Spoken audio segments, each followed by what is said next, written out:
Deus é bom, igreja, amém? Glória a Deus. Bom, que privilégio estarmos juntos, celebrando 71 anos da Igreja Metodista em Itaberá, a nossa igreja mãe de Santana de Parnaíba, mas também a minha igreja mãe, a igreja que me acompanha desde a época do seminário, antes também, mas principalmente desde a época do seminário. E é um privilégio poder estar aqui mesmo, pastor Daniel. Obrigado pelo convite, obrigado à liderança da igreja. Faz tempo que eu não prego aqui, de domingo à noite, faz tempo. E eu quero convidar você a abrir sua Bíblia comigo lá em Atos dos Apóstolos, capítulo 12. Atos dos Apóstolos, capítulo 12. E eu fiquei pensando nesses 71 anos da igreja, uma marca importante desta igreja. E eu tenho vivido uma experiência com uma igreja que ora. E uma igreja que ora, ela alcança lugares que você não consegue imaginar. Essa igreja só está de pé porque pessoas oraram para que ela estivesse aqui. A igreja de Santana de Parnaíba também só existe porque pessoas oraram por aquela igreja. E uma das disciplinas espirituais mais importantes para nós metodistas é a oração. E muitas vezes nós temos renegado isso. Há um momento curto que nós temos dentro de um culto, ou dentro das programações semanais. Eu gosto de falar sobre uma coisa chamada painel de controle do crente, que é um problema sério para nós crentes. Se você vai num avião, hoje em dia não é assim mais, mas antes você tinha que ligar vários botõezinhos do painel de controle para que esse avião pudesse decolar. E os crentes têm se adaptado a isso. Os crentes começaram a entender que se eles participarem das atividades semanais, é o que basta. Mas a vida de intimidade com Deus é muito mais do que isso. A vida de intimidade com Deus e de oração vai para além das atividades que nós temos aqui na igreja. Eu não estou dizendo que é ruim você participar, eu estou dizendo que é ruim você acreditar que só isso te basta. É ruim eu e você acreditarmos que a nossa vida com Deus se baseia apenas nos momentos em que nós estamos aqui. Porque se a gente fizer uma continha rápida, não dá nem 5 horas na semana. Com muito esforço, se você participa de todas as atividades da igreja, você vai conseguir umas 5 horas e meia da sua vida por semana para ficar com Deus. Será mesmo que isso é o bastante? E quando nós falamos de uma igreja que ora, uma igreja que há 71 anos tem orado, nós também podemos olhar para um outro lado. As maiores igrejas do mundo são as igrejas que mais oram. Você sabia disso? As maiores igrejas do mundo hoje, protestantes, estão na Coreia do Sul. A maior igreja metodista do mundo está na Coreia do Sul. 1.228.000 membros. Sabe quanto tempo eles oram? Eles têm uma frequência de oração diária. Eles têm um ministério de oração que se reveza. Eles não param de orar. Depois que acaba o culto, ficam 2, 3 pessoas na igreja orando. E eles fazem turnos de 2 a 3 horas todos os dias. A igreja fica aberta 24 horas por dia, todos os dias em oração. Se nós olharmos para John Wesley, nós vemos um homem que tinha uma prática de oração de 4 a 7 horas por dia de oração. Eu sei que é difícil para a gente escutar tudo isso e pensar, meu Deus, a minha vida de oração é tão pequena. Mas a grande questão é qual é a qualidade que eu e você temos colocado na nossa vida de intimidade com Deus, na nossa vida de oração. Eu gosto de pensar que a oração é aquilo que nós fazemos quando nós conversamos com Deus. Não tem jeito certo ou jeito errado. O que não pode é não orar. O que não pode é não falar com Deus. E quando nós olhamos para esse texto, nós vemos uma igreja que orava. E não orava apenas nas refeições ou nos cultos. Orava incessantemente. E eu tenho vivido essa experiência nesses últimos tempos. Uma igreja que ora incessantemente. Em Santana de Parnaíba nós temos vivido isso.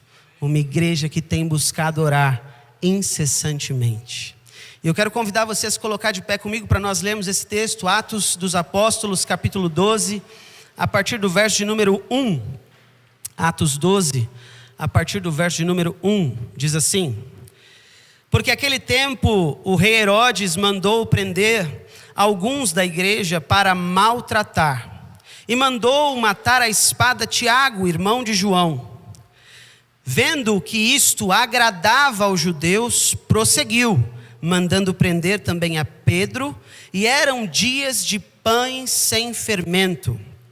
Depois de prendê-lo, lançou na prisão, e entregando a 4 escoltas de 4 soldados cada uma, para o guardarem, a intenção de Herodes era apresentá-lo ao povo depois da Páscoa. E assim Pedro era mantido na prisão. Mas havia oração incessante a Deus por parte da igreja. Repita isso comigo: havia oração incessante a Deus por parte da igreja. Vamos lá. Havia oração incessante a Deus por parte da igreja.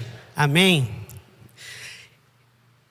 E na noite anterior ao dia em que Herodes ia apresentá-lo ao povo, Pedro dormia entre 2 soldados, preso com 2 correntes.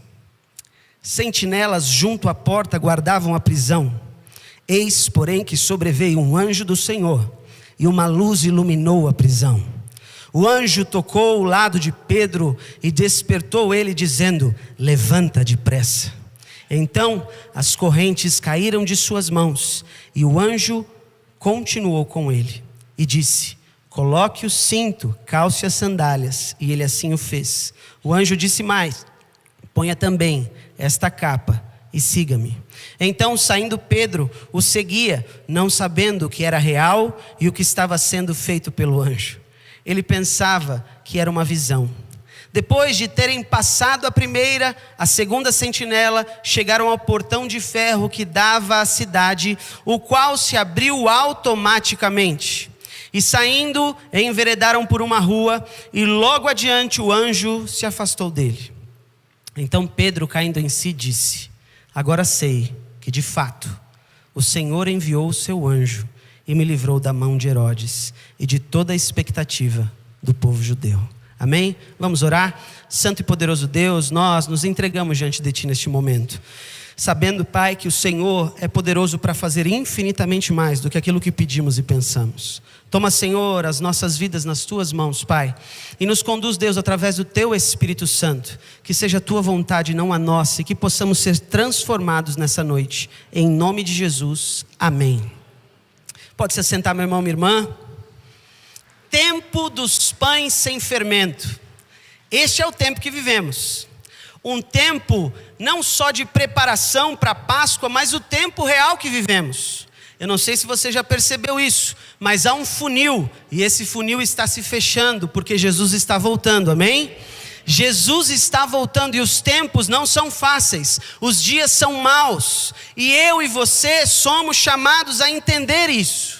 Os 3 primeiros versículos falam sobre alguém, Herodes, que estava sendo usado por Satanás para maltratar o povo de Deus.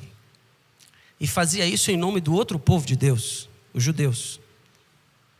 Enquanto a igreja era perseguida, ele começou a perceber o quanto isso era agradável.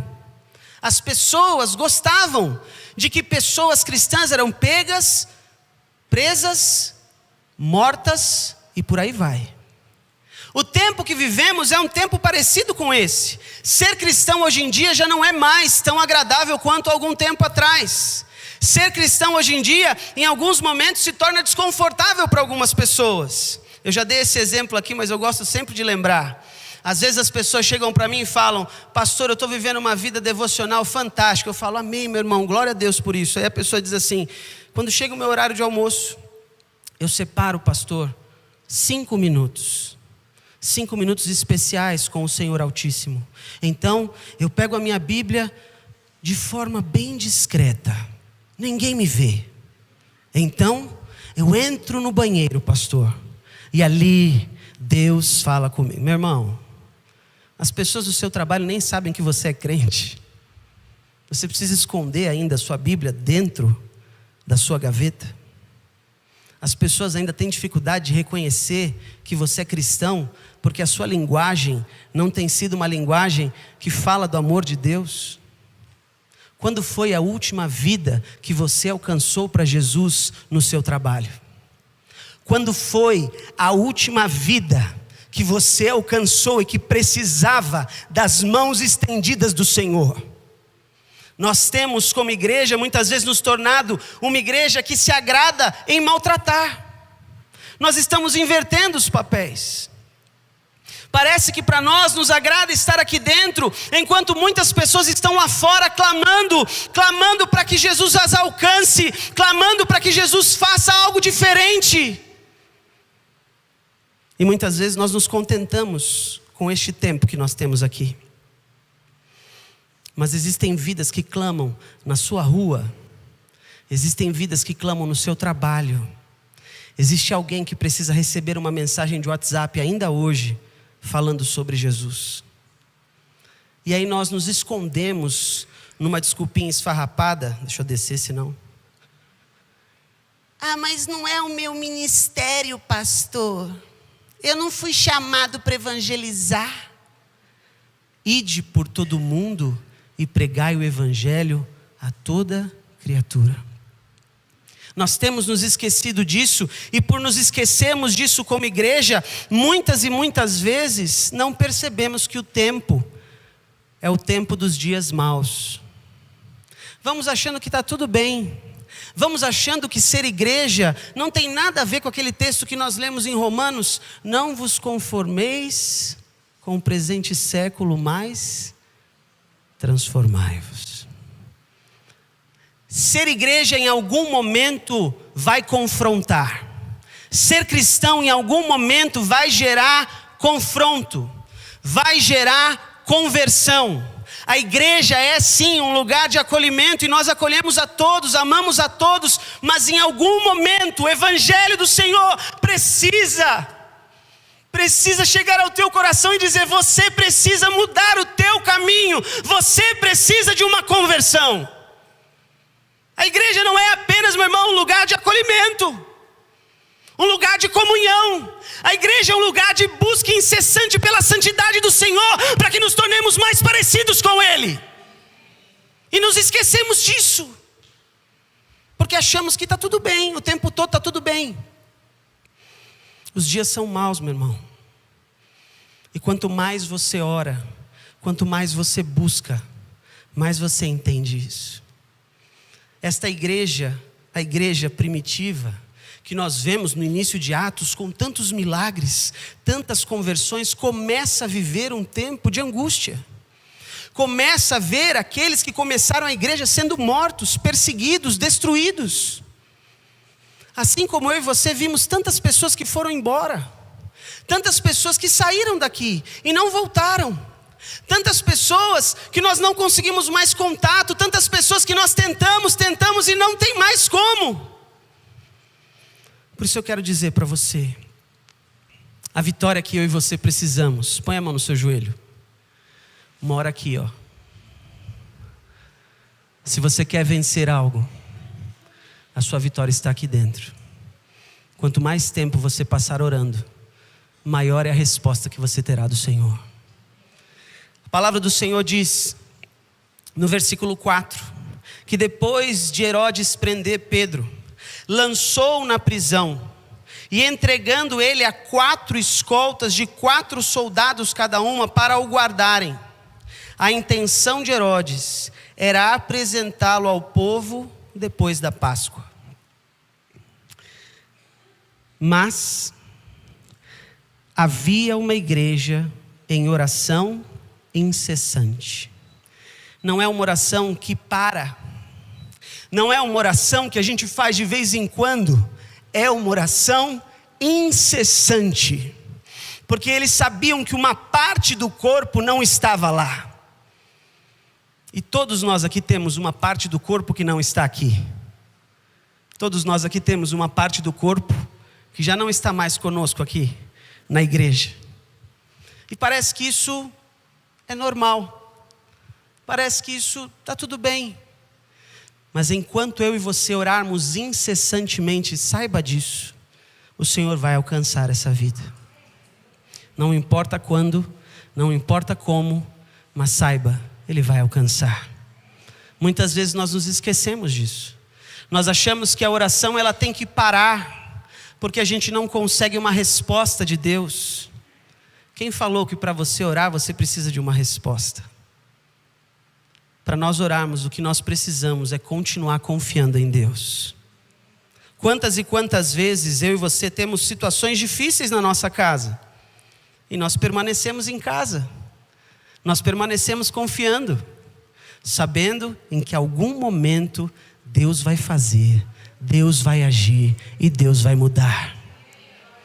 E nós precisamos entender que essa igreja que ora incessantemente é a igreja que ora por aquele e por aquela que não está aqui. É a igreja que ora por aquele e por aquela que está preso em cadeias e correntes que para nós são impossíveis de se libertar.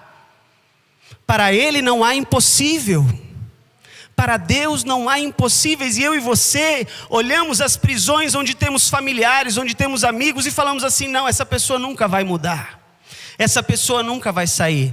Uma igreja que ora 71 anos sabe que em algum momento Deus vai fazer um milagre em nossas vidas. E precisamos olhar para isso com fé, com amor, com esperança. E não simplesmente ser uma igreja que ora por ocasião, que ora quando está difícil, que ora quando tem resposta. Orar tem que ser parte de quem você é. Orar é aquela musiquinha que a gente cantava lá atrás. O telefone do céu é a oração. O telefone do céu é a oração. Não vou cantar mais que eu não lembro. Joelho no chão. Aí o pastor Daniel lembra. Que isso, hein, pastor?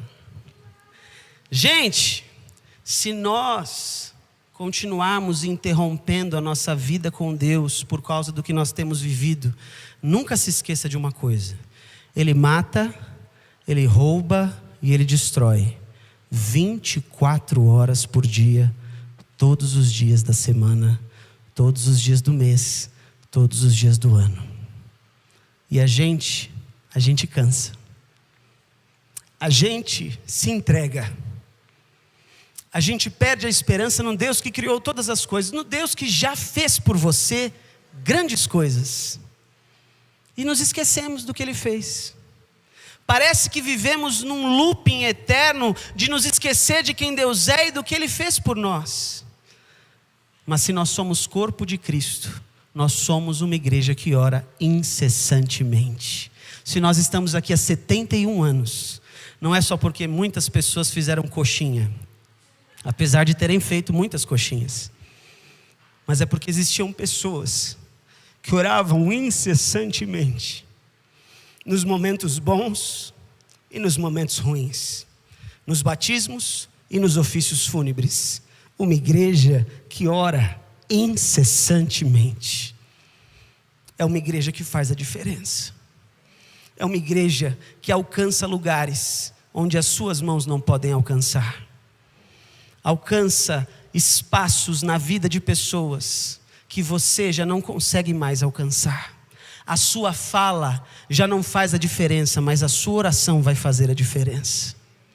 São aqueles gemidos inexprimíveis que o Espírito ouve e vai ao encontro do coração que precisa. Uma igreja que há 71 anos ora de forma incessante é uma igreja que não vai acabar. Não vai acabar enquanto Jesus não voltar. Porque eu sempre gosto de pensar nisso. Ele é o autor e Ele é o consumador da nossa fé. Vai ter um dia que você não vai mais precisar de fé.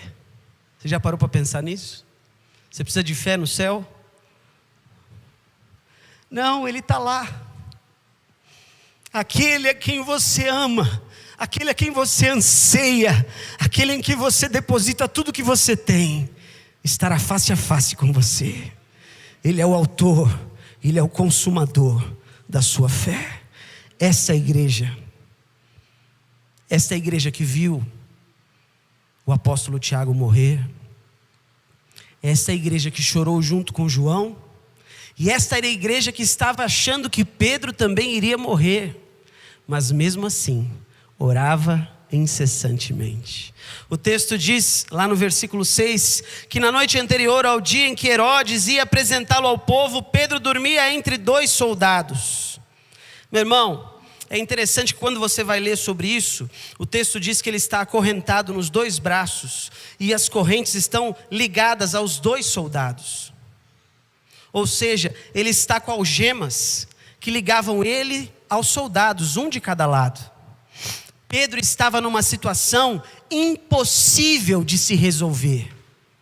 Pedro estava num momento onde nada poderia libertá-lo sem que ele perdesse a vida. Mas havia uma igreja que orava incessantemente. E o texto diz que então Pedro vê um anjo, uma luz que ilumina toda a prisão. E o anjo então tocou Pedro, e ao despertá-lo disse: levanta depressa. Esse é o versículo 7. Então as correntes caíram da mão dele. E sabe uma coisa difícil, meu irmão, minha irmã? É essa parte de obedecer. Porque hoje em dia, a gente tem muito aquilo, né? Mas essa é a minha opinião, pastor. Só que tem momentos, meu irmão, minha irmã, que a sua opinião não vai mudar em nada o que está acontecendo com você. O anjo disse: levanta depressa, toma a sua sandália, coloque a capa. Não é para você dizer assim: ai, mas eu acho que está calor, eu não vou colocar a capa hoje. Não é isso que Deus está dizendo. Ele está dizendo para você obedecer aquilo que Ele tem para você. E nós temos nos tornado uma igreja desobediente, aquilo que nós falamos hoje, no nosso momento de confissão. Nós não conseguimos seguir nada à risca, tudo tem que ter a nossa opinião, o nosso pitaco, o nosso jeito. E nós achamos que ser igreja assim é aquilo que Deus quer. Entenda uma coisa: Deus tem um plano perfeito para a igreja dele. O corpo é dele e ele é e permanecerá sendo cabeça.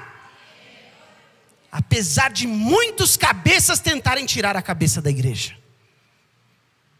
Há uma cabeça e a cabeça é Cristo. Ele já sabe o papel da igreja. Cabe a mim e a você aceitar ou não. Porque isso é ser igreja. É entender que há um plano traçado por Ele, para mim e para você. A igreja está aqui para fazer diferença. Nós ouvimos aqui, eu escutei isso aqui várias vezes, em 2014, 2015, 2016. Se essa igreja sumir daqui, da Rua Mestras Filippini, Rua Mestras Pias Filippini, 161, alguém vai sentir falta da igreja?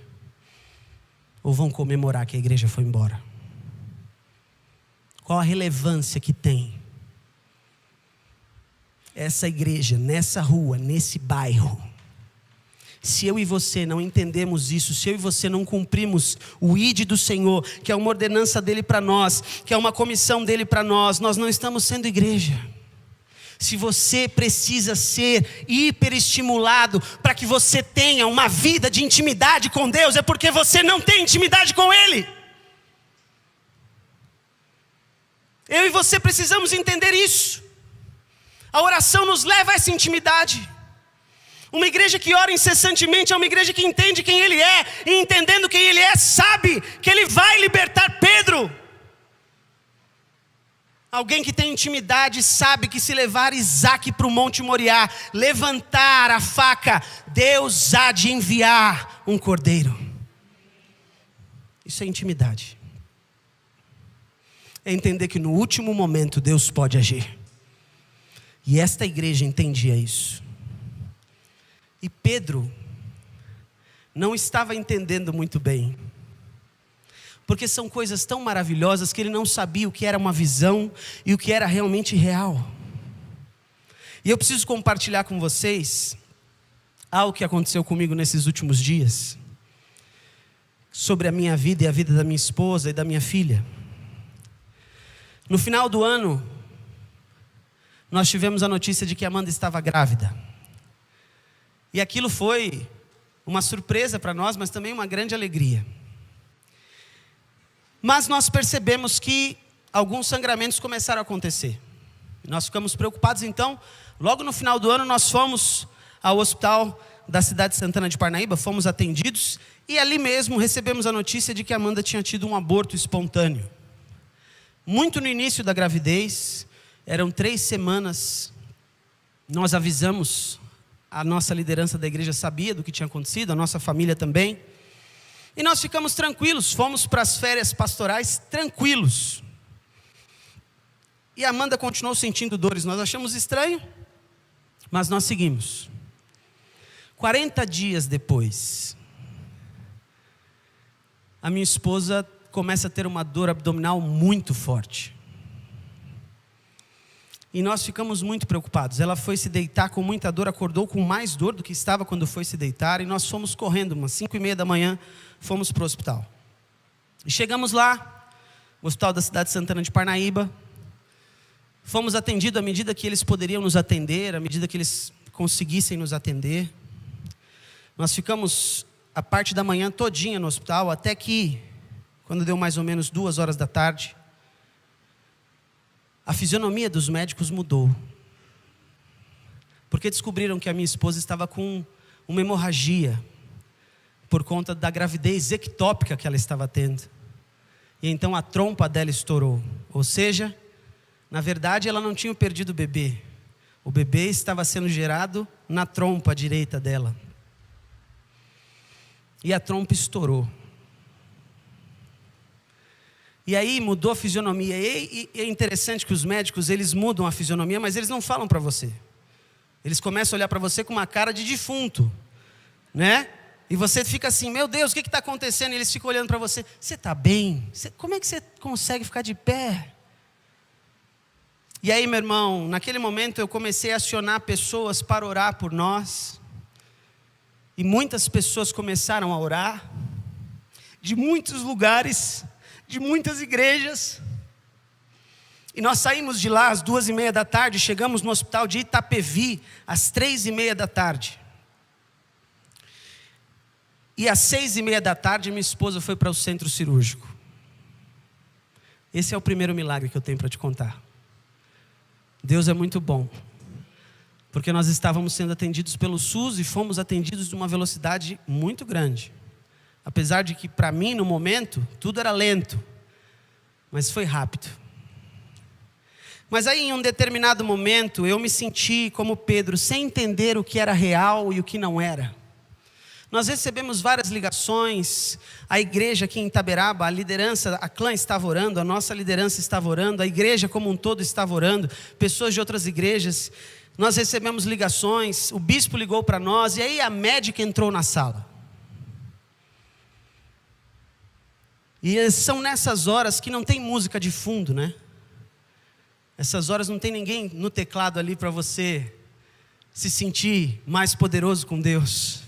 Não tem a guitarra do Zé tocando de fundinho para você na hora que você está ali no hospital. É você e você. E aí, meu irmão, a médica, a doutora Mayla, entrou e disse, olha, Amanda, nós vamos precisar fazer uma incisão muito parecida com cesárea em você, mas nós não sabemos se isso vai resolver. Então, pode ser que nós tenhamos que abrir você até a altura dos seios, mas nós também não sabemos se isso vai resolver. Talvez nós tenhamos que tirar todo o seu sistema reprodutor, e ainda assim, nós não sabemos se isso vai resolver. Ela falou tudo isso. As algemas já estavam colocadas assim como em Pedro. Não havia chance alguma. Porque os médicos são bons em decretar diagnósticos e finais. E aí fecha-se a porta. Fecha-se a cela de Pedro. E aí vem a pergunta que eu já ouvi várias vezes de várias pessoas, em vários momentos: pastor, o meu filho vai viver. Pastor, a minha mãe vai viver. Pastor, meu casamento tem chance. Eu escuto essas perguntas o tempo todo. Mas nesse dia, a minha esposa olhou para mim e disse: eu ainda vou ver a Catarina.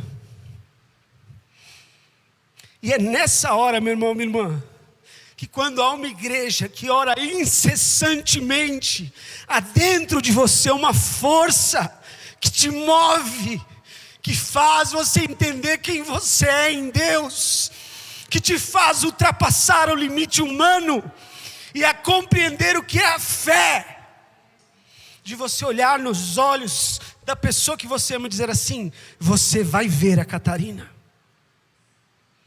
Fique tranquila, você vai ver. E eu estava ali como Pedro, preso às algemas, buscando uma resposta para mim mesmo, pensando: como é que eu vou cuidar da Catarina se a Amanda morrer? O que eu vou fazer da minha vida? E aí eu coloco a Amanda na cadeira de rodas, e ela vai pelo corredor. E naquele momento, meu irmão, eu sou uma pessoa intensa, e eu precisava fazer algo, e eu não sabia o que fazer, porque não tinha nada para fazer. Esse é o grande problema. Eu e você, muitas vezes nos movemos pela força do nosso braço, e é nesse momento que você precisa entregar a sua oração a Deus, que falta a mim e a você, a pequena palavra de 2 letras, mas que move montanhas: fé. E aí, eu saí daquela sala, e eu olhei para o lado direito, e eu vi a mesma médica que havia declarado algo sobre a vida da minha esposa. E eu estava paisana nesse dia, eu estava de bermuda, estava de chinelo, estava de camisa, uma camisa florida, bonita, não estava desse jeito que você está, não pareço pastor, eu estava parecendo um menino. E aí eu vou ao encontro da médica. E quando eu fiz a minha ficha, eu nem coloquei meu nome, eu só coloquei meu telefone e subi. E então, meu irmão, eu faço algo que era a última esperança que eu tinha. Eu segurei as mãos daquela mulher, e eu disse: Senhor Deus, toma a vida dessa mulher nas tuas mãos. Faz a tua vontade, mas em nome de Jesus, usa a vida desta mulher. E aí nessa hora eu quero que você leia comigo o versículo que diz assim, versículo 9: Então, saindo Pedro, seguia o anjo, não sabendo o que era real e o que estava sendo feito pelo anjo. Ele pensava que era uma visão. Depois de terem passado a primeira, a segunda sentinela, chegaram ao portão de ferro que dava para a cidade, o qual se abriu automaticamente. E saindo, enveredaram por uma rua, e logo adiante o anjo se afastou dele.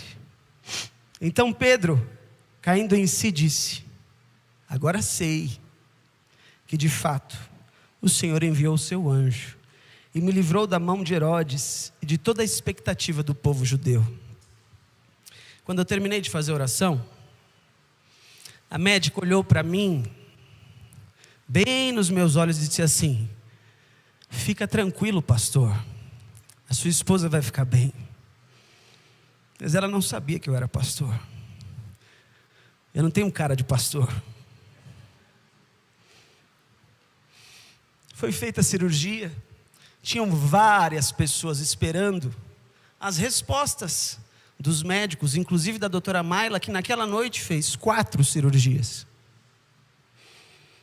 Quando ela sai do centro cirúrgico, havia mais de 40 pessoas esperando. Ela vai na minha direção e ela diz para mim assim: pastor, a sua esposa está bem. nós não precisamos tirar nada dela. Só a trompa que realmente estourou, que nós não conseguimos salvar. Mas se vocês quiserem, vocês podem ter outros filhos. Nós fizemos uma incisão pequena. Vai ficar tudo bem. É nesse momento que eu falei o que Pedro falou. Realmente, o Senhor enviou o seu anjo para que pudesse ser feito um milagre na minha vida. Uma igreja que ora incessantemente é isso. E aí, com todo amor, carinho e respeito a outras igrejas, nesses momentos, ser metodista faz toda a diferença. Todas as pessoas que me ligaram sabiam o meu nome, sabiam quem eu era, sabiam o nome da minha esposa e o nome da minha filha. Ninguém me ligou por sorte. Todos são meus irmãos e minhas irmãs. Todos estavam comigo naquele hospital, sofrendo comigo, chorando comigo, mesmo que à distância. E muitas vezes nós preferimos igrejas onde as pessoas não sabem nosso nome, não sabem quem nós somos, muito menos o que nós passamos. São escolhas que nós fazemos da nossa vida e como nós queremos viver a igreja. Mas ser igreja, para mim, é isso. É chorar com os que choram. É se alegrar com os que se alegram. Quando Pedro é então levado, passa por uma sentinela, passa por uma guarda, passa por outra, há um portão que se abre automaticamente. Meu irmão, você não vai saber como explicar. Talvez você não consiga explicar.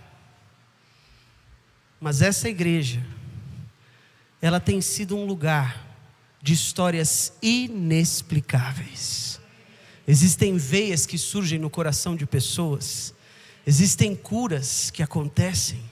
Existem situações inexplicáveis que Deus tem feito porque Ele sabe que é uma igreja orando incessantemente.